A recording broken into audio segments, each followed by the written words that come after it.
Hey everybody, it's Preston here, aka Godzilla Hawk, and we are here with An asshole, a huge asshole. See? Asshole. So today we're here to give you guys. Wait, how's my hair? Oh, it's so pretty here. Let me Don't fix I it. look beautiful? I'm so fat. Oh my god, nobody likes me. Oh my god, like, oh my god, this is the band. Yeah, oh my god, get the boobs going. It's great. That's so fabulous. Like, oh my god. And now you are one with the asshole clan. I'm surrounded by assholes. Yep. Earl. Oh, hang on. Sorry, guys. 1 second. It's Noah. Noah, you're middle of my review. You're in the middle of my review, Noah. We're doing. See, Noah never believed me, but he came to WWE, and now he's having an orgasm. He's gonna have to clean his phone. Gotcha. Just wait until Noah, guys, comes over for SummerSlam. He's gonna be like this probably all day. Oh my god! Yeah. Oh Adam Cole and ReDragon. We're gonna get to that. my god! I'll call you later, Noah. All right. I think he just jizzed. But Poor phone. with that being Like I said, said, we are surrounded by assholes. They even call us from time to time. so with that being said, though, this is our NXT Takeover Brooklyn 3. This is the equivalent of the WrestleMania for NXT. The first, And it came in August. yeah. Well, it's the one that it's just the one that keeps happening. It's the one that's reoccurring. Like usually, I'll do that Takeover Orlando, do different places, but Brooklyn's which I consider WrestleMania because it's the only place to kind of go back. You know, they've done it for 3 years now in a row. The cheapest arena they can rent out. So with that being said, we're gonna keep our thoughts about each. We're gonna each give our thoughts about the match. We're gonna talk especially about the ending, and I'm gonna talk shit uncontrollably. most likely. But again, we're gonna. Okay, calm your titty. But so with that being said, we're gonna. It's kind of hard. So with that being said, we're gonna talk about the matches. We're gonna talk about what happened, entrances, and all that stuff. And then we'll do an overall rating show, and then we'll answer some questions or comments on the live chat afterwards. I'm not answer any questions. Fuck those people. But with that being said, Right there. with that being said, though, let's go against our first of all. I do want to start off something we haven't seen on NXT do. I really did enjoy. I like the live performance by Cold Orange. I believe the name was banned. They did sing one of their theme songs for NXT. Something orange. All I got was orange, and yeah, you know, it was really hard to spot that one of the lead singers was a female. But thank God, when she swung her hair backwards, I could see her chin. Definitely told me. I was like, chick? Wow, I haven't seen a punk rock chick singing like that in a long time. That's kind of nice. Very surprising, very awesome performance. I wish I could remember the names of shit, but I can't. But I definitely. I believe it was Cold Orange. Wait, let me see. Actually, we got a Wikipedia right here. No, it was something. Oh, yeah, it was Code Orange. Code Orange is what the name was. Code Orange. So I was a little off. But that being said, I did like that. I had that kind of got you amped up for the event. Going, which I thought was very smart. It felt like WrestleMania, it felt like WrestleMania 18, where they had Saliva saying "Make me a superstar" for the intro instead of doing the brief promo package in the game, which I really liked. It got you more pumped up. I just want to state that. So good job on NXT for that. But now let's go into the actual card, and we're going to go all the way down to the final segment as well. So first match, the opener goes Andreas Cien Almas versus John Gargano in the opener. I predicted this one was going to be the opener. Fun match. It was a fun opener. It wasn't the greatest match of all time, but it was a great mid-card match that you like see. John Gargano. I'm a big John Gargano fan. Like he's the equivalent of a high flyer and a technician, which is what I like. High flyers. You like technicians, so it's kind of like a great combination of both. Basically, a Daniel Bryan. Daniel Bryan, yeah, pretty much a Daniel Bryan, all of them, but very quick. Andreas Cien Almas, you know, they just pair him up with his new manager and everything. So it looks like they're trying to repackage him. Andreas Cien Almas got the win due to the manager throwing in a DIY shirt to distract John Gargano. Got hit the finisher. There were some cool spots here. Like I like this spot where when Gargano went to try to go for the second spear in the real rope. He caught him and then just planted him. I thought that was a pretty cool counter. It's a good high flying spots, but it didn't go over the top. They kept it on good bases where there was some groundwork. There was some high flying, some high spots, but it kept it a basic mid-card match done right. And Andre St. Almas gets a win, which did push his character. Yeah. And like Brandon says, when he's trying to get through the character, I just want to say this right now. Just because Johnny Gargano lost, that does not mean he's going to be in the doghouse. Johnny Gargano sold all of his shirts, and his new shirts already on Brooklyn, from what I heard. He's already going to become a major player. I'm predicting right now, and I'll predict this later on in the show, and you'll see what I'm going to get with this. Gargano's not going to be in the doghouse. He's really popular right now. He's going to be going in a feud with Tommaso Ciampa when he comes back. That feud's going to probably be feud of the NXT year. I'm guaranteeing you that. They're going to have matches of the year. But Almas did need this win because if you're going to repackage him as his top heel, you need to make him feel like a threat. And what better way to beat one of the crowd favorites like Johnny Gargano kind of came up there. You have already beat No Way Jose with this gimmick, which is a good start, but to have him immediately go after Gargano steps him up a lot. Like I said, I agree with Brand. I think the only thing we need to do is make a mid-card title. Like make a mid-card title maybe for Almas to go after or something. Because if you're not going to push him for the world title yet, because I can tell they're not going to push him that soon yet. But if you want to give him something, you can make him like the first NXT, like I don't know, like mid-card champion or something. I don't know.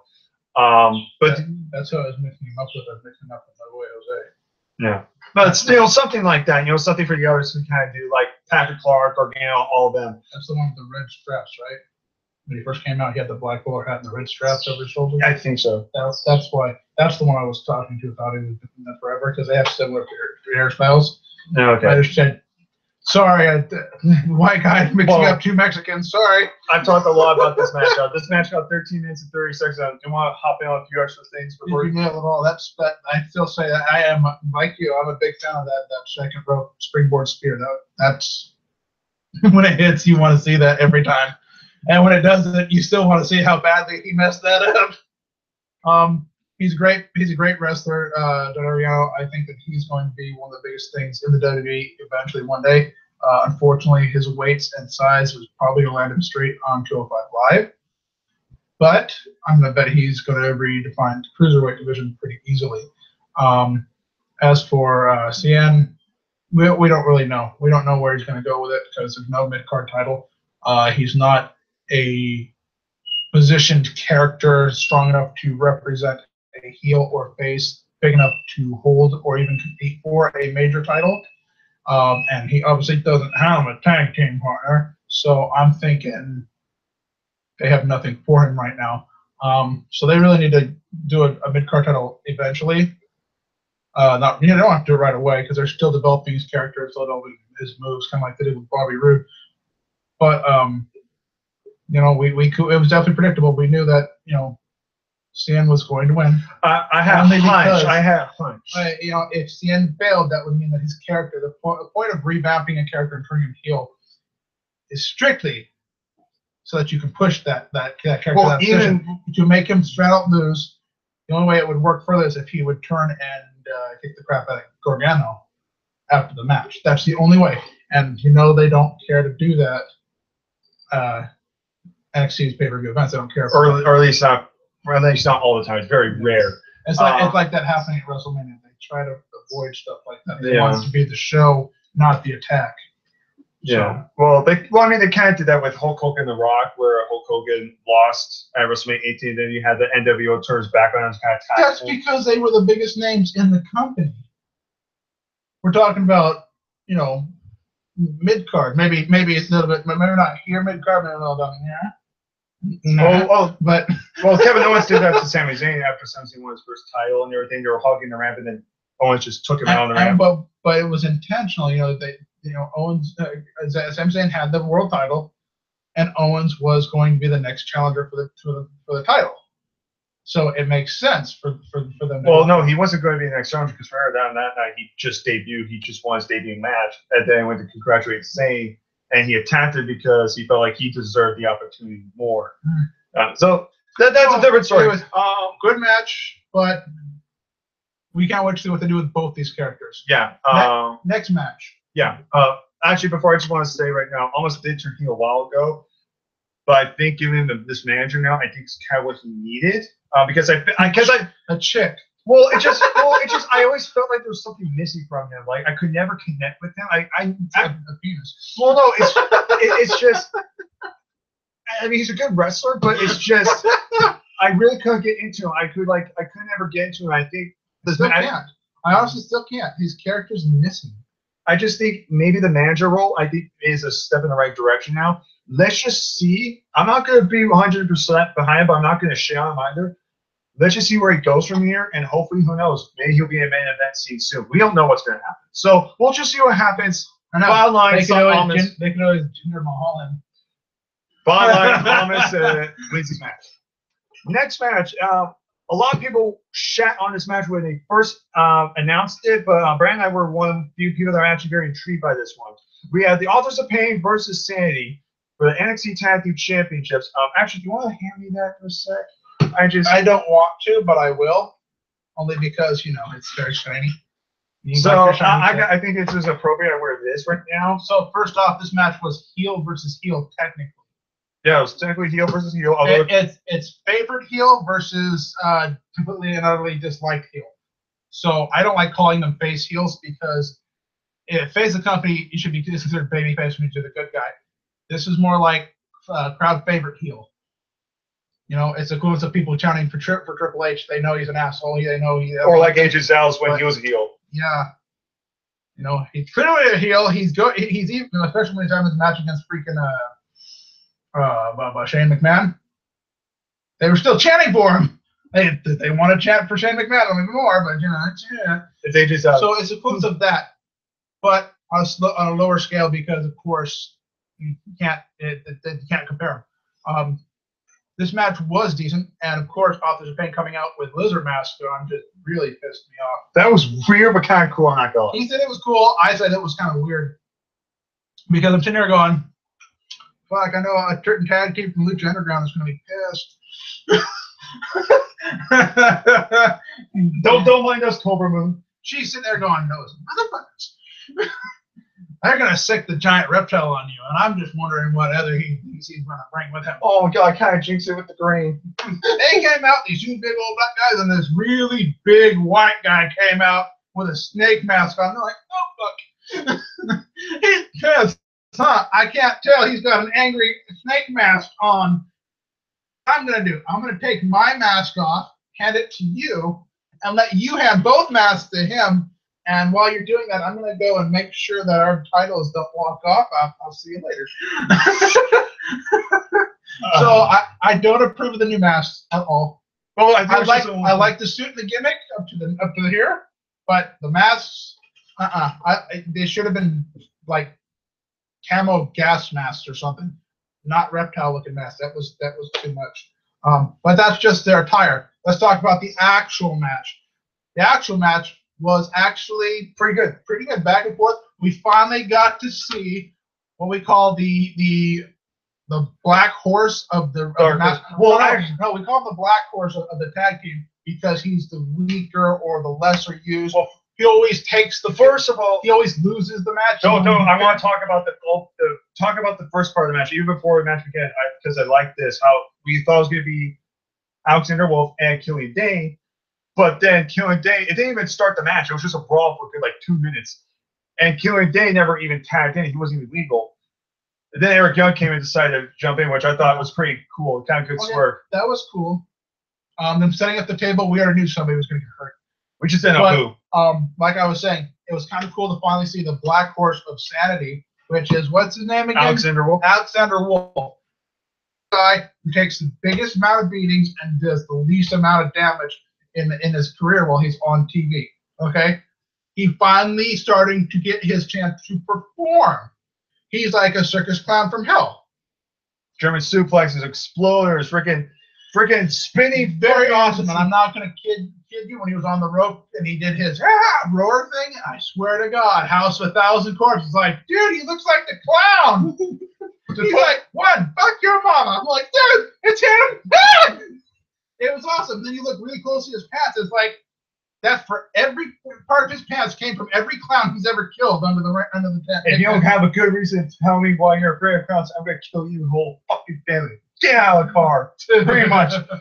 I'm sitting there going, wow, he's shining. They're finally giving both members of the tag team ample time to shine. Well, usually one's the powerhouse and one's a technician if you're lucky. Or you'll have the big guy and you'll have the small talker that can't take a hit. Well, and there's the thing. And I'm just like, well, and there's the thing too. That's what I like about it is we know what Eric Young was capable of. We know what Eric Young was like. He's a good worker. We already know that. Big Damo, I've seen him on WCPW. For big guys, the guy's impressive. Nikki Cross, great wrestler, like her. But Alexander Wolf, like you said, was the Black Horse. It's like we want to see more from him. We want to see. We didn't know anything. And what was he showing? He had no context, no presence, and NXT was doing what WWE does to half their roster.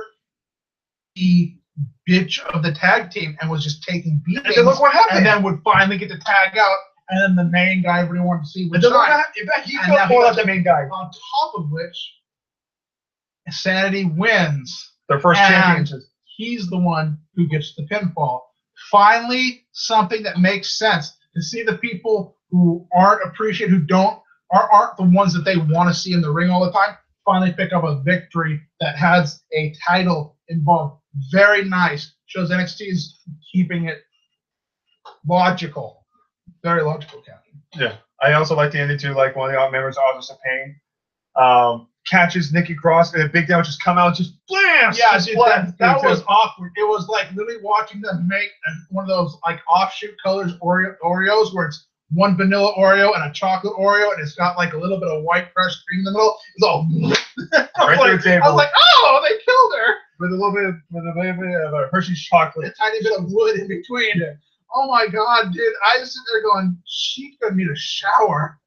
I think I got that on live reaction, so you could hear his reaction going, what the hell? It's like, he means some kind of sex joke. That was the worst Oreo McCrushing ever. Damn. Oh. Yeah. He's like, I got her. I'm going to put her through a table. What's that sound? What's that smell? Turns around and just like Thunder Sora's ass wrench. It was like, or I like to call it. I mean, think about it. She took Samoan like crushing and then through a table. I'm sitting there going, fall on top of her, but still, when what's the big guy's name? Killian Dane, yeah. Killian Dane rolled off her. I think some of his chest hair came off on her. I'm sitting there going, ooh. In other words, she gonna need a fucking sketch. Start to go like, shake it off, take it off, shake it off, shake it off. Pretty much. That's pretty much how I honestly felt about the match too. The tag team What's match, in my mouth? I'm saying right now, this tag team match was no DIY versus Revival. It's not going to be that good. However, it was good. It's all right. It was entertaining. I did enjoy it. Sandy did deserve this. I was shocked too because everyone was kind of saying, Austin Payne probably going to win. They're probably going to do Austin Payne versus TM61. It makes more sense. But they were doing a swear with Sanity was pretty cool. And I got to say right now, Big Damo, I'm saying right now, he's the third guy that looks like fucking Brandon. Apparently, I'm a popular asshole. Well, think about it. Hey, that asshole that talks shit. That guy looks like him. He talks like him. He grins like him, and he likes the idea of dropping people on their heads.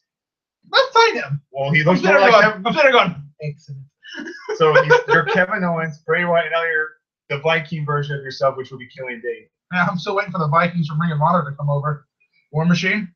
Oh, yeah. There's a tag team they need to sign. Well, they're doing fine in New Japan and Ring of Honor right now. So. But I need my cousins in NXT.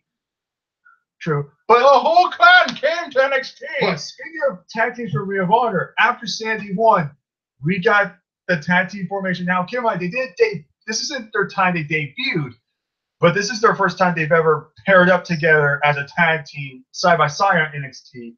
It was ReDragon finally coming out. They tackled Office of Pain, Sanity, and then they ended up holding up the belts. So indicating either we're going to get ReDragon versus Sandy, or we're going to get ReDragon, Sandy, and maybe Office of Pain, maybe a triple threat or something.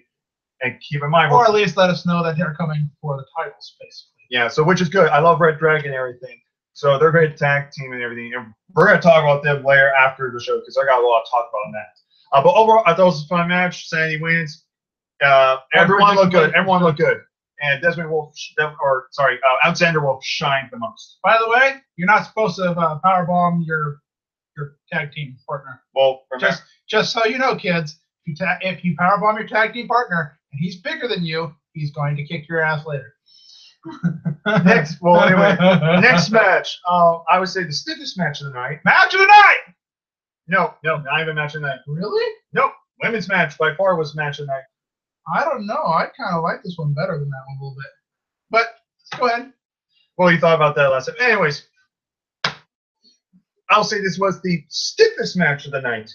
Aleister Black. Somebody got kicked. Aleister Black versus Dio Tommy. This match got 12 minutes 4 seconds. I wish this match went longer. Maybe it would have been better if it went I don't know. He might have lost consciousness with all the blood. He's there going, it comes out my nose, but it started in my brain. It's I want to say before you talk more about the match, because the match was very great. I love the match. The entrance was also, it felt, my God. It was a live entrance, which they literally made it literally feel like a WrestleMania. They literally tried it perfectly. It was like, dude, seriously. I mean, even have him rise up in the back of him, like, they're going to have him walk between them. The guy's like, dude, but he throws his head backs away when the guy is walking through him. He's like, I don't want this guy hitting me. I've seen him roundhouse kick a guy in the face. That ain't going to happen right there. I'll tell you what. Hell of them. Even the chick was like swinging her hair. She could feel him coming closer. And she's like, stop swinging. Back down. Eyes on the ground. Please don't hurt me. Please don't hurt me. That's going, obviously, this guy is known amongst the punk rockers. I do not mosh pit. I burn the shit down. That guy. Whew. Great entrance. Again, to an orange. Excellent. And intense the whole way through. Fit perfectly. From beginning to end was a good match. That's a character that if you don't shoot up to like title area in the next 2 or 3 months, I wouldn't be surprised if they said fuck it and they brought him to the main roster. No, this guy's getting a fucking major push. Yeah. You don't just give someone a streak like this and then give him an entrance like that and not get fucking pushed. I even heard rumors that WWE's actually been high on him for a long while right now. And the fact he's got this type of entrance shows that he's going to be a world champion. Whether that be NXT, WWE, I guarantee you he's going to be a world champion. In my book, this is the guy that they want Bray Wyatt to be, but of course WWE dropped the ball with him big time. I think this guy is the next Undertaker. As long as they don't put him as the next member of Sanity. No, they won't. That would upset me so bad. With Eric Young now being a tag team title holder, really, really, really, really upset me. But besides the point, Aleister Black, in my opinion, I think is going to be the next Undertaker. Is going to be that anti-hero, creepy, but going to kick your ass type of gimmick. And that's what I like about it. It's the fact that call him the new Bray Wyatt because no one can ever be the next Undertaker. Well, you know what I mean. You'd have to be a big guy with all that, and they're not going to. Well, not necessarily. You don't have to be a big guy to be the next freaking guy. I mean, look at what happened. Hulk Hogan was the biggest name ever. Then what happened? They passed the torch to Bret Hart. Then Bret Hart passed the torch to Stone Cold. Stone Cold passed it to John Cena. John Cena passed it to Roman Reigns. You know, not all the guys were big. Hey, he didn't pass it to Roman Reigns. It was ripped from him by freaking given to Roman Reigns. Well, you know what I mean. You know what I mean. Like I said, I think this match was very hard. This was definitely strong style at its best. It's like you were seeing like in New Japan, which is stiff shot. That fucking kick. The black mass. His finisher. Fucking roundhouse high kick. The spinning back kick. Oh my God. Now, I'm sitting here going, ow! I mean, we watched it happen, and we watched the replay, and then we watched the replay of the replay, and we're just like, every time we just grab our face, like, ow. Dude, now, you gotta be careful. You miss, and you kick him in the throat. You miss, and you kick him in the eye, and the guy's laying down, his part of his face crushed, his eyeball hanging out, and you're just like, NXT just went dark. I wonder why. And they're taping his eyeball back. Can you imagine? I didn't know Hideo Tommy could wrestle with black sunglasses. Dude, can you imagine if they ever do that, like in a male lesser match? It goes black, they switch him out, and they have like a replacement guy who looks like him, but he's black, and you're like, I thought Hideo Tommy was was Japanese, not black. Not the best time. Not the best time to ring the jokes. Not the best time. It would be hilarious. Not the best time for racist jokes right now. It looks like it was wearing the same colored trunks. I'm like, really? That's what makes it. But anyways, change the subject. I thought this was very stiff. This was a very stiff match. It was very good. Both of them performed very well. Aleister Black gets the win, like I said, with the black mask, which at first I was like, it's weird. But then thinking about it, it's like, it makes sense. It's something simple, but it's realistically could put you out because people have used this. It's not people as badly injured. Like you see people like MMA Think about do it. this guy is TNA or NXT's version of the Big Show at this point. I won't go that far. His WMD. No, he's The knockout kick. I really don't like that comparison.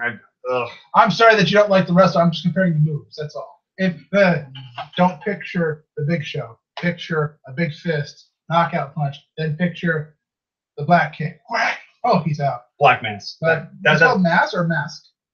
I think it's called black mask. Mask. That actually makes sense. I understand what that term's for. Okay, that's been a long time. Yeah, but overall, I thought it was a great match. It was fun. I'm still trying to figure out the cryptology that they first used that transfer then like phase out and comes to the writing. I like that. I recognize it from a long time ago when I was a kid. Has a lot to do with like we used to watch movies like the old Dracula movies and shit like that. That what they'd say would be in a different tongue, that type of thing, and then a show what it looks like written as that. Yeah. That fantasy. That's what I like about some of these English. You're like, holy shit, that's what he said. That's what I like about some of the wrestlers who, when usually they would just get the name, the generic name, title, and everything. They're all the same. But again, unless you're like Undertaker, Bray Wyatt, Elias Sampson, or even Aleister Black, then you get like the name changes stuff, which is kind of cool to kind of get their own whole theme. The reason why I saw this match as match of the night is because of his entrance plus Black Mask. Those were the two biggest highlights that I liked.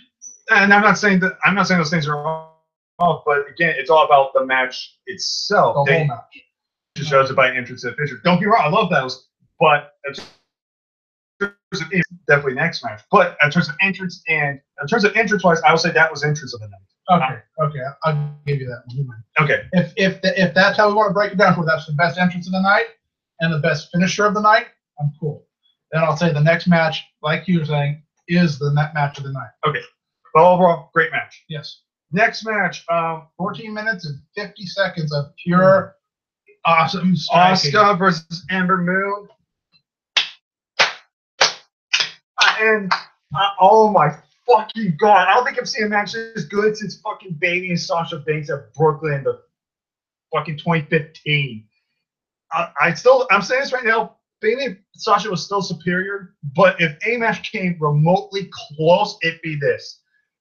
I'm not gonna lie, I had low expectations. I thought this match was gonna be just as good as the last match. Ember Moon exploded into this match. And even Asuka too. They both did good. And Asuka fucking sold everything like a Ziggler. It was ridiculous. Yeah, complete technician the entire match. Technician strong style. A few botch, very only momentary, so you have to be looking for it to see them. Yeah. Like when she went for her first, I guess you call it flying rear end. The hip toss. Yeah. So before she went for that, there was like 2 seconds where she's trying to figure out what her hip attack. Her next move was supposed to be, and then she realized, oh, it's the hip attack. So she got lost a couple times, but excellent. You got technician versus vicious. By far the best storytelling going to this. The best promo. Yes, this was probably the best, most produced, hyped produced. Because match for the whole show. It took a good story. Here was the story going. First, you had Asuka, who was still undefeated. Came in at Brooklyn last year. She wanted to prove that she wanted to be the one to beat Asuka. She was undefeated at the last show as well. She ended up losing because Asuka freaking was being desperate. She was being a desperate champion because she was actually having a challenge. So she had to resort to cheat. Amber was saying too, like every time she had to get in the ring with me, she always has to take a cheap shot at me. She has to go take a shortcut to beat me.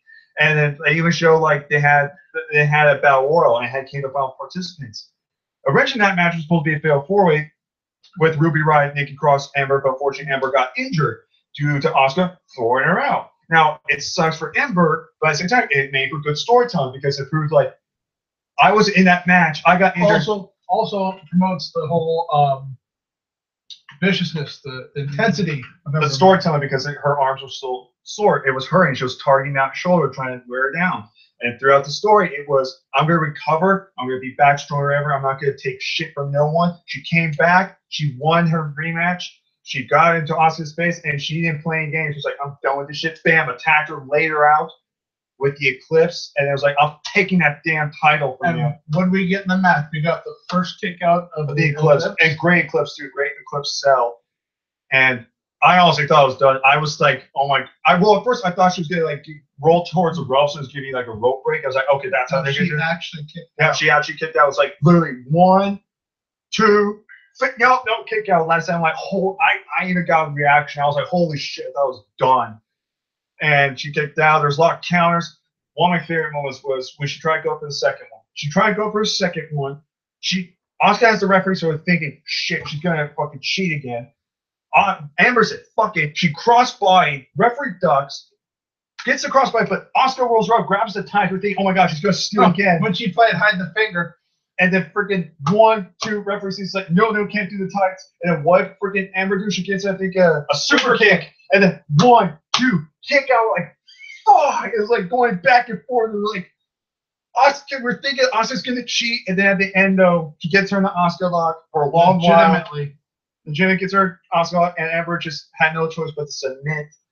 But honestly, Amber is not a joke. Like, this is far from her being. This is how you book someone strong in defeat. You can still lose a match, but if you go out like that, you make a big impact. It's like Pentagon Jr. in Lucha Underground. Like, no matter times you lose, you come back strong. And that's like his match with Matanza. He looked dominant. And even though he lost, look what's happening now. He's in the Cueto Cup. He's dominating already. He's doing well in that tournament. So it proved that just because you lose, that doesn't mean you're a jobber. It's just how you're booked properly. And that's what Triple H is known for, is doing better. Is Amber may have lost, but she went down fucking swinging. She didn't go down like a bitch. She went down like competition, and this match delivered. So once again, match of the night. Very well done. Asuka is still champion now. She's going to be going on to 500 as champion. So holy shit. No wonder why we're more into the NXT women's division than any other NXT women's division over any other women's division, any other show. Yeah. Well, yeah, because not true. They Lucha Underground's women are very good, but they just don't have an actual. Yeah, but they have women's fighting every guy that walks by. You're like, hey, you got a guy, and they're just like, just got stuffed by a chick. I'm gonna go cry over here for a little bit. So overall match tonight. Next match. Now here's the thing. It's mainly for the segment. The match itself was very slow. The ending picked up, but it's the ending after the match that made the entire show. So we have 2 parts of this match to talk about. So first, let's talk about the match. It's Drew McIntyre versus Bobby Roode for the NXT Championship. First of all, let's talk about the entrances. Let's make it very basic. They really tried to build this up. Even during the show, they tried. But even their segments, it was just boring for their opening segments. Here's the problem. Here is my problem. And obviously, you don't watch NXT, you don't have the network. So I'm just going to do bullet points. This honestly should have been either one or two things. And I'm being dead serious. Either it should have been Bobby Roode versus Roderick Strong 101, or Bobby Roode versus Drew McIntyre versus Roderick Strong triple threat. And I'm going to tell you why. Because there was more story to it. Roderick Strong, when he first came in, he was the wrestler. It's like, oh, he's good. But it was like, what made him special? We found out, like, he did even 3-part every week where he told his story, like, how he grew up life. He had a rough life. All he loved was wrestling. Then he talked about he met this woman. He has starting a family. He just had his first son now. And now he's had a fiance, and he really thanked his parents and everything, his life and everything. He's like, for a young age, all he loved was wrestling. And he had to fight his way through everything to become a wrestler and fulfill his dream. And now he's become a father. Then Roode pretty much coming out saying, yo, Roderick, you're just the guy that plays the freaking Roode game, the gambling game. Like, you come so close, but you're always going to lose. You never accomplish anything. How does it feel to be a loser? Their son's going to be just as embarrassment as you, because I'm not like the kid father, whatnot. I made it personal. Their match on NXT, on a regular NXT show, was fucking pay-per-view worthy. It was great. And then even after the match, what Bobby Roode do is like, oh, hey, look, and what's Roderick doing? It's old Roderick Jr. How would you like to be with me, with a real man? And get really personal with it, like a Rocky 3 with Mr. T and everything, and Rocky House getting personal with that. And it was like there was more storytelling, there's more personality. It was more personal with that. Even Roderick Strong, like he even was go out his way to try to attack Bobby Roode. Was like, I don't give a shit about the damn title. I want Roode. I just want Roode. He disrespected my family. Even the 2 weeks before the show happened, all Roderick would tell Regal was like, I don't care. I want Bobby Roode. Give me a match with him. Give me a match with him. He became desperate. He was becoming a desperate man. All he wanted was to get his hands on Roode. And that's what I liked about it. And that felt more like that would fit more into this pay-per-view. It would fit more. And if you want to put Drew McIntyre, make it triple threat, that meant the match could be even better. It made it more unpredictable. That means no disqualifications. And then something else could happen, which we're going to get into later. But it is what it is. Drew McIntyre's entrance was pretty cool. Byros was just the piano entrance again with the spinning rotation thing that he does at every NXT regular show. So it wasn't anything special. The match itself, besides the last, like they would say, like 5 or 6 minutes, was very slow. It was very slow. I think we counted like 27 chops total from both of them in total. 28. 28. Take that out. 28 shots. We were counting them, and it was ridiculous. It was just slow. I think the problem is I think we know these guys could work well. Here's the thing. I think deep down we knew these guys could tear it up, but the problem was it was just like it started very slow. And then it was like, okay, we kind of pick up now. And it seemed like they were just drained at the end. Like they just like they were, I'm going to say jet lagged. But it felt like that for like 15, 20 minutes of match until that's like 5, 6 minutes when they start actually like countering, doing moves. If NXT's smart about it, the arena they're going to have the event in would also star two episodes worth of NXT in a row. That way, that all their competitors would be able to rest and relax without having jet lag, and they can compete a lot. They can perform a lot better. But I don't think that's what happened. I think we got a problem in some of the issues, and that's one thing that took effect. They really looked like they were exhausted. I think it might have suffered. Why did I call it the Triple H Randy Orton effect? What I mean by that is WrestleMania 25. You have Triple H and Randy Orton, which was fucking amazing build for that WWE title match. It was amazing build. But the match before that match was Shawn Michaels and Undertaker WrestleMania 25, which was hands down one of the greatest matches you've ever seen in WWE. And Randy Orton and Triple H even both realized, fuck, how we compete with this. And it was just like, let's just go out there and just do whatever. And it was very slow and boring, and it was just uneventful. It was just like Taker and Shawn should have main evented. Or even Roman and Triple H thing too. Like you had the women's triple threat match at WrestleMania, which was an awesome match. You had the Hell in a Cell match, which had spot of the night. And then whatever Roman and Triple H, like, fuck how it could be. And look what happened. Boring, unmemorable match. Besides Roman winning, the crowd fucking booing. But that's about it. I think that was the same problem. It was just like you had like Aleister Black and Hideo Itami. You had Sandy winning the tag titles. You had friggin' Asuka, Ember Moon tear the house down. And with McIntyre and Roode, it was just like, fuck, how do we do this? It's like, let's just go out there and do some stuff, and then we'll be innovative towards the end.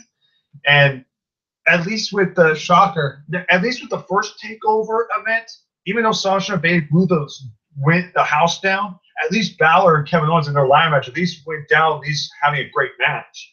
At least it wasn't slow and boring. At least they tried to at least keep it entertaining. Even if they were going to go out, they were going to go out swinging at least, or at least try to. But this, it just felt like it was just too slow, and it picked up at less than 5 minutes. This really felt like you were watching NXT, just a standard episode. Yeah, and like at best, with a surprise twist that the title did in fact switch hands. Which I must say, congratulations to Drew McIntyre. Yeah, first NXT for finally winning a title, a major title title on WWE. On WWE, the WWE company. Yeah, so that was it's great. That means that WWE hasn't given up hope on him. They are giving him a second chance. Well, now this makes me wonder, because there's a couple. Obviously, I want to talk about the main because that's the thing I want to fucking go nuts over. We're gonna finish talking about the match, and then we'll do. I know, but however, before we get to that, I want to say this: Bobby Roode losing I think this could be a send-up. I think. Okay, well, because I think this could be a send-up because I think, honestly, my prediction is after SummerSlam on either Raw or SmackDown, we're going to have the debut by Rude. Because really, what else is there for Rude to do? I mean, he lost the title. I mean, he could have a rematch, but then again, it's like. All right, then in that case, what show do you think is going to be part of? I honestly see Rude, and this is coming from SmackDown guy. I honestly see Rude as more of a Raw guy. I just see it, and plus, Raw needs the star power because they're really lacking. And I think with Rude, he could be either a good mid-card or main adventure type of guy, and that's what they kind of need because it seems very unbalanced. And I believe that what happened is Raw's got none of the excitement. It doesn't have any of the. Well, all their characters have the excitement with none of the talent. And then SmackDown's got all the talent, but they don't have any freaking excitement from the characters. Because it's just creative. They're capable, just semi-creative, but it's dull. And that's why we like about NXT. Is at least with NXT, they do their best to make us invested. I mean, again, I talked about Roger Starr just came in as the wrestler, but then when they did these promo packages, it was like, we care about him now. We want to see him win. It's like, and then people were even saying, it's like, they should have just put Roderick Strong in this match. They just should have. It makes more sense. It would make more sense for the Rude and Roderick Strong match instead of McIntyre Rude. Not saying McIntyre didn't deserve to win the championship or anything. Couldn't at least put Roderick Strong in this match, at least give him some more credibility, and you can move on from that, which, again, overall, I thought this match was just very meh, but the last 5 minutes got good at the end. That's how I see it. The match was just there. Nothing really exciting happened except McIntyre won his first major WWE championship. And, you know, this could be a possibility for Rude going on to the main roster. That's the thing I could say, honestly, the positives about. I will honestly, this was probably the only really big negative, honestly, on the show. Honestly, everything else I was totally fine with. That's just my opinion. But I want to talk about now, unless you want to jump on. Final part here we go. Segment of the match. Here we go. Everyone was fucking predicting this. Everyone was wondering what was going to happen.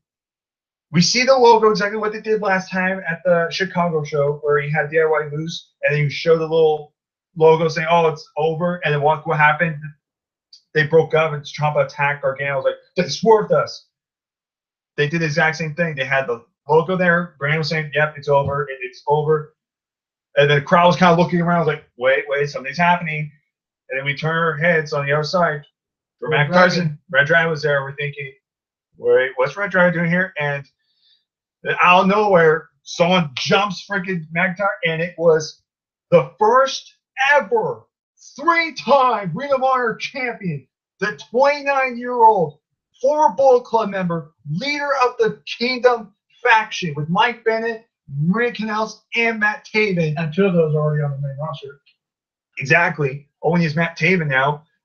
We have fan favorite, one of the pure best wrestlers currently in any promotion, Adam Cole, flying his debut, attacks freaking Drew McIntyre with ReDragon.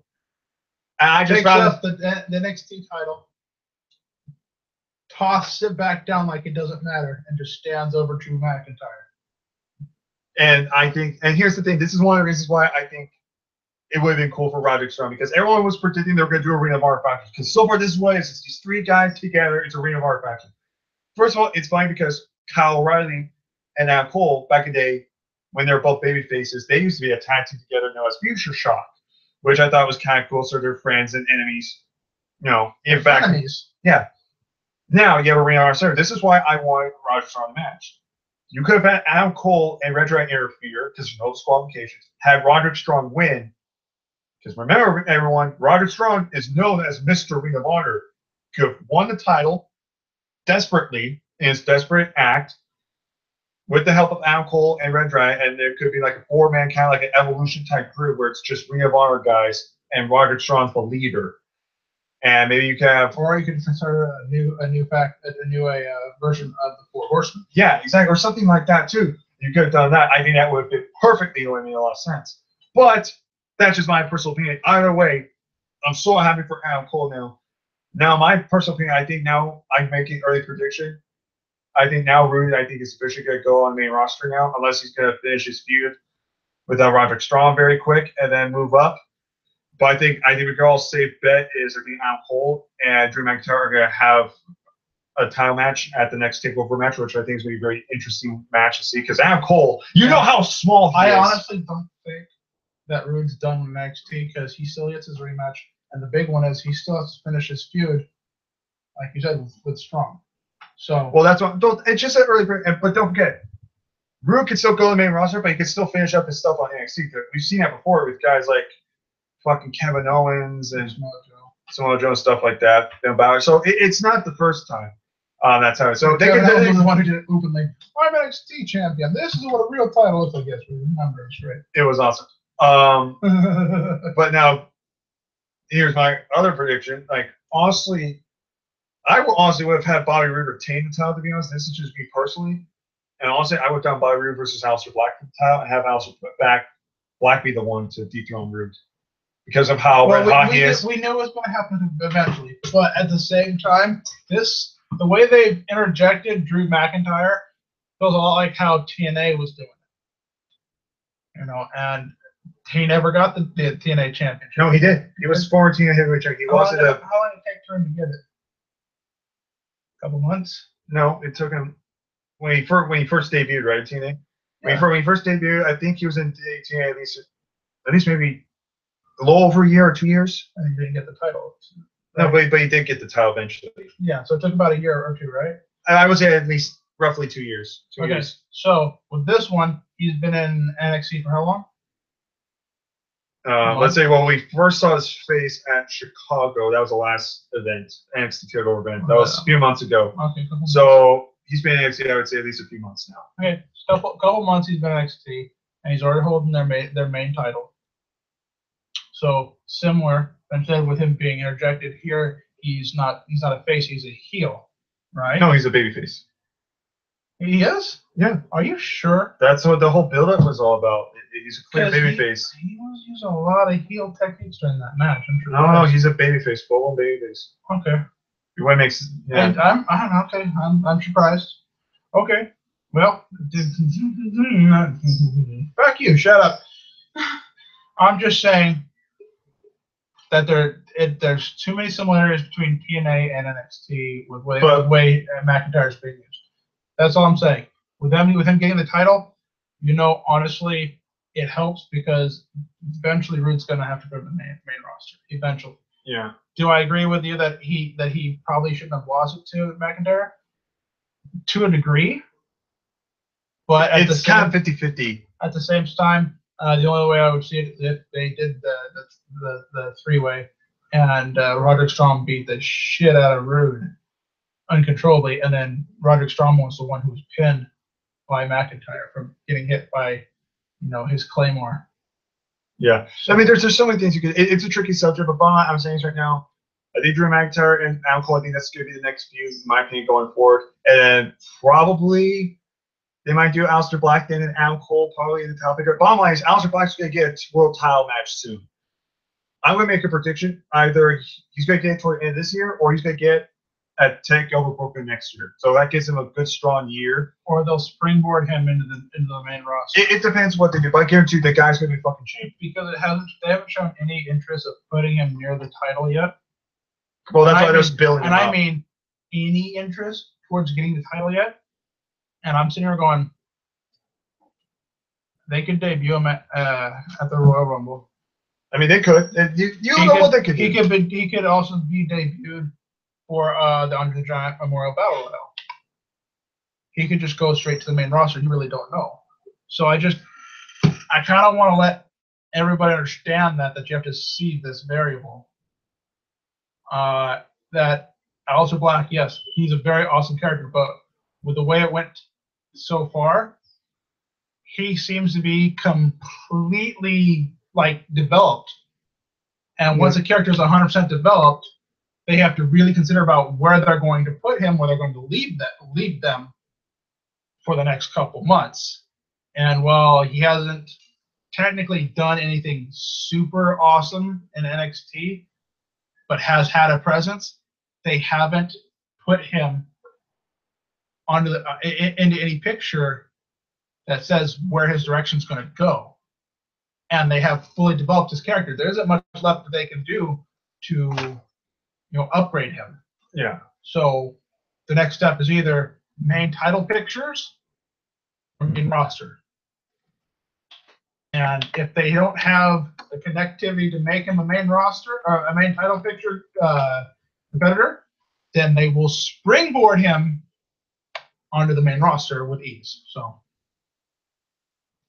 stop looking at the computer. It makes me look all fat. No, No, your fat ass makes you look fat. It's catching up. Okay. No. It's just the last. I'm just reading the chat right You now. literally look like you were lost. No, I was just reading the chat. We're just gonna answer a few chats. Flapakui, the most controversial guy here, he has a question for you. Why does Brian always bash Brooklyn like it's some shithole? Well, to be fair, you have bashed Brooklyn a couple times, last couple times. Oh. When I said it's probably the cheapest. Okay, look, I'm not bashing Brooklyn. I'm bashing the reason why they rent the same. They rent out the same arena over. Is probably the cheapest one. I don't know. Think about it. If a company needs to pay money to rent out an arena, clearly the best idea is to rent the cheapest one. It's not nothing to do with it being in Brooklyn. It could be in California for all I care. Yeah, well, even he even says, he's like, you California guys are atheists because you're rich. Brooklyn is a fine place to live. Did he seriously use the word atheist? Or elitist or whatever. Look, right here it says, same guy says, you California guys are elites because elitists. Because you're rich. Brooklyn is a fine place to live. Rich. Do you not see? I'm sorry. Yeah. Flapakui is controversial. Flapakui That's an interesting way of looking at it. Rich. Oh yeah, Flapakui even said too, like rent would not be cheap. Oh well, thanks for killing the joke. God, they call me an asshole. I'm saying that it would make sense to always go back to the same one if it was cheap. It doesn't matter if it is or not. I'm just making a hypothesis. Well, at the same time, wouldn't be funny if I didn't have people bashing the joke. But it's true. I did go a little overboard, I guess. I didn't really have any intentions of bashing Brooklyn. That wasn't the part of the joke that I was focused on. I was focused on the fact that they keep renting out the same one after Preston here said they keep coming back every year. I was like, well, either they're going in the same circle on the same crazy-ass train, or it might be the cheapest arena. It was a joke. I didn't even say Brooklyn. You did. Jesus Christ. Oh, look. I told you I'm not an atheist. I'm just saying. I know. Jesus. I'm not even backtracking. I'm trying to explain He said, not me. He said it. Flapakui's been on my case for years. I have to deal with this guy. Really? You're an asshole too, huh? I like assholes. We can smell ourselves a mile away. What else we got? What else we just mainly got trolls. We got Dallas Calman 007 say presto. How are you doing? All that stuff. No atheist. Will Ferrell number 1. That's Scott Casey. Road Dog blocked me on Twitter for calling out as bad booking. Yes, it's worth watching just for the women's match. Flapakui, go watch it just for the women's match. It is worth watching it just for the women's match. The Aleister Black was a really great match, and the pretty much the entire show is good except for the main event. If you watch Monday Night Raw, if you watch SmackDown, the whole thing without fast forwarding through it, then you should watch NXT Takeover. It was actually very good. You bashed Brooklyn in the past, though. Yeah, I probably just said that. I bash everybody. It doesn't have anything to do with Captain Asshole. Why did you call him Captain Asshole? He's interrupting. Is there anything else that you'd like to bring up that I've done in the past that I've just said randomly? I mean, there seems to be a lot. Not just apparently. I remember if I have in the past, you have to re-listen to the context and tell me at what point did I particularly point out the word Brooklyn. I think I made comments on the arenas, people's decisions of going to the same place, which has nothing to do with the fact that it's in Brooklyn. I think maybe it's because you bashed other people there, maybe New York. I haven't even bashed anybody in New York or Brooklyn. Where the hell are you getting this shit? Flapakui is the one that's saying that you freaking bashed New York in the past of Brooklyn. And I'm just saying, it's like, all that stuff. What's so special? Cole play. You know what? That's what I keep saying about the Adam Cole guy. What's so special about him? I mean, I think he's just We'll call a you back. consistent wrestler. That's all. What else we got here? Looks like a jobber to me. Okay.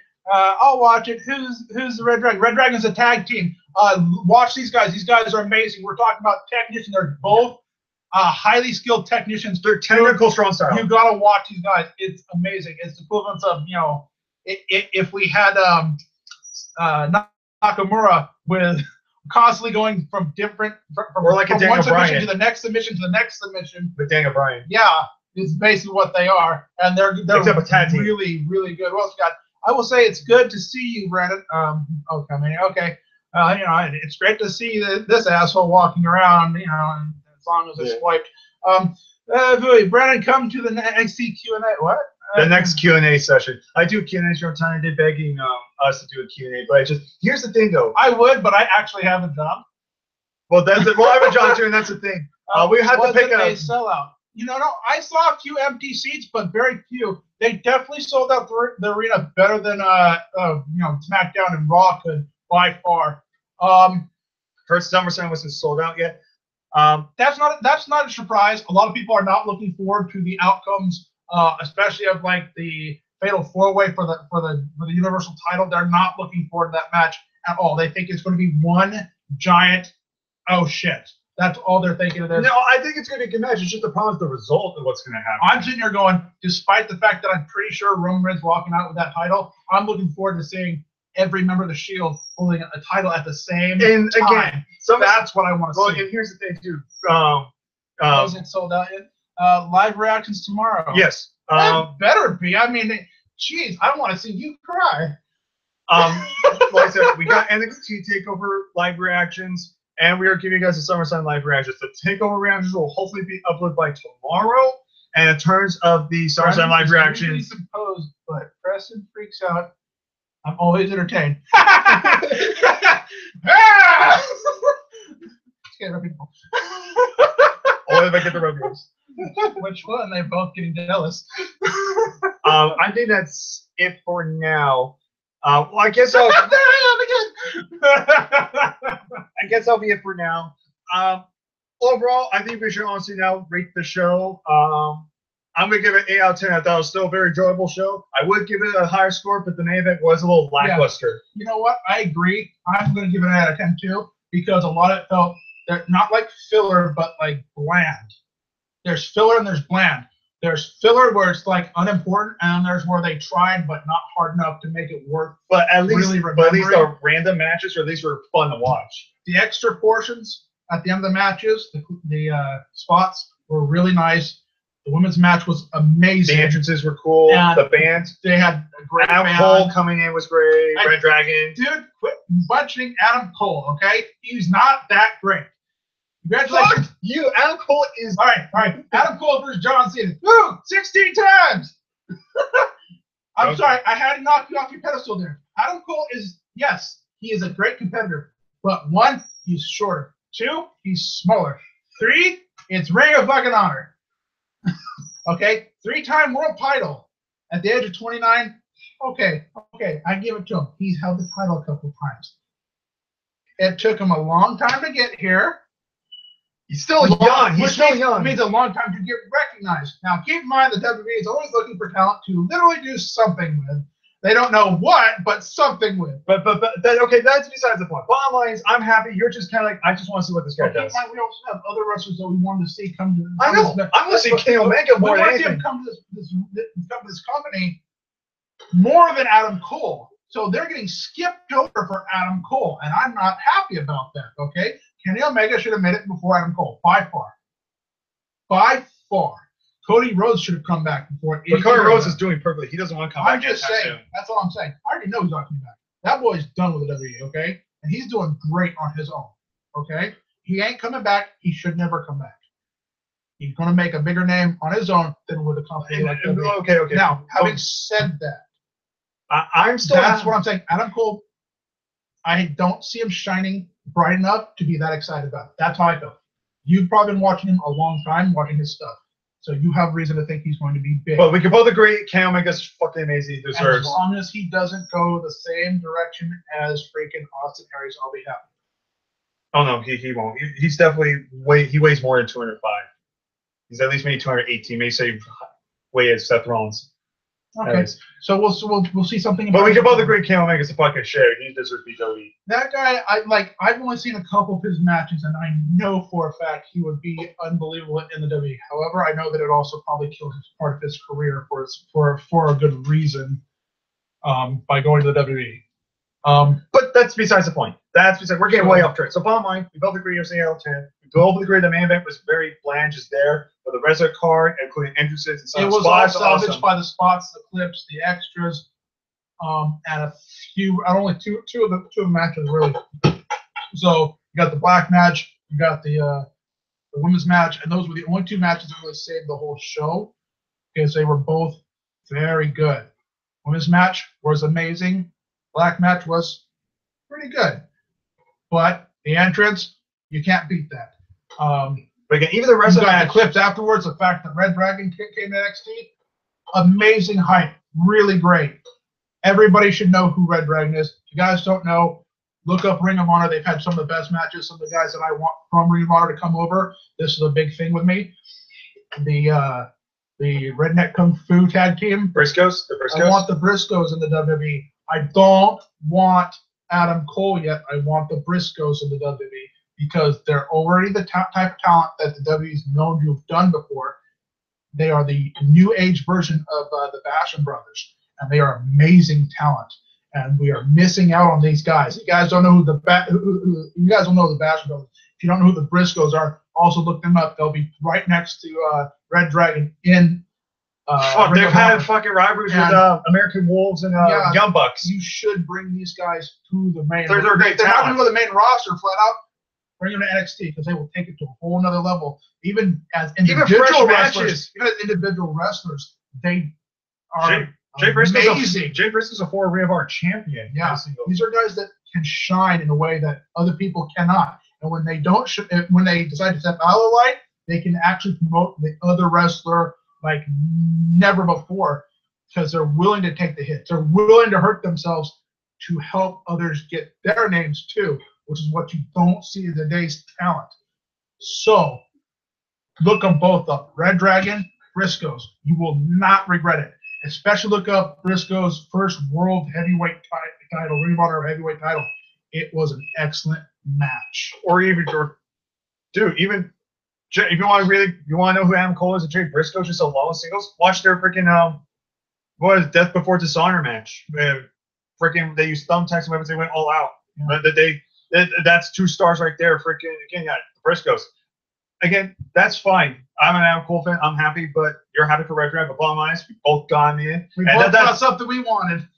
And now they might form a faction, which will be fresh for NXT. Something great for NXT. I look forward to seeing if they decide to do a Ring of Honor invasion. That'd be kind of interesting. We're not going to get too hyped about that right now because there's small a things. There's a 90% chance that's not going to happen. Also, the fact that technically Vince has decided 100% he will never allow another invasion to happen because it was a big fiasco. It was a big problem from fans all the way up to troublemakers who used it to get in and steal stuff from the arenas and damage property. They said it was just too much to have to leave all those doors open to get their camera shots. They're like, we can't do this anymore. We can't do that again. That was way too relaxed on security and caused too many problems. So, well, bottom line is, again, we got right off track. But bottom line, at the end of the day, we left the show happy. That's all that matters. We left the show happy. We loved the show. We thought it was great. Could have been way better, but overall, it was still way more positives than negatives. We can all agree on that. Plus, an asshole sitting there going, the clown just kicked you. But other than that, I think that's pretty much it. So we both give it 8 out of 10. It was a fun show. Again, live reactions for NXT Takeover Brooklyn will be uploaded I will try to get it uploaded by tomorrow. And just for you guys that think I'm bashing it, love to Brooklyn for supporting NXT. Without you guys, there would not be an NXT night like tonight. So no hate on them. It was just a joke. Get over it. And so Takeover Brooklyn live reactions will be uploaded hopefully by tomorrow. I'm going to start editing it tonight. You will get SummerSlam review as well. Probably with Brand myself as well again. We also are doing SummerSlam live reactions. We are bringing in Noah Watts again. Andre will probably be coming back again. We also will be getting a couple new guys coming over as well. Wait, what? I'm going to be around new people? just two. I don't know one of them. Should I wear my suspenders?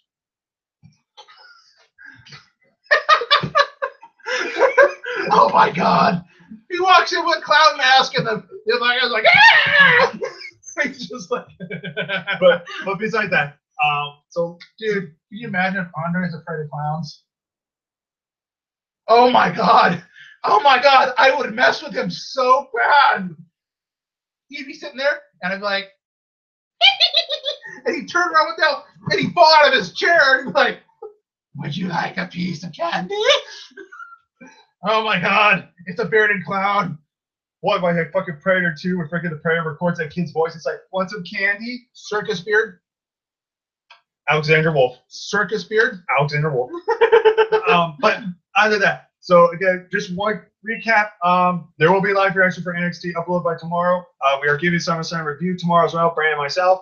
And then probably a couple days you'll get the Takeover or the SummerSlam live reactions.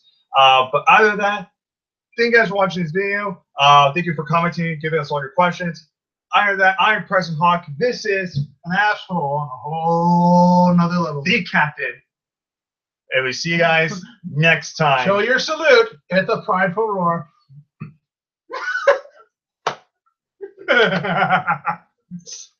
Take care, guys.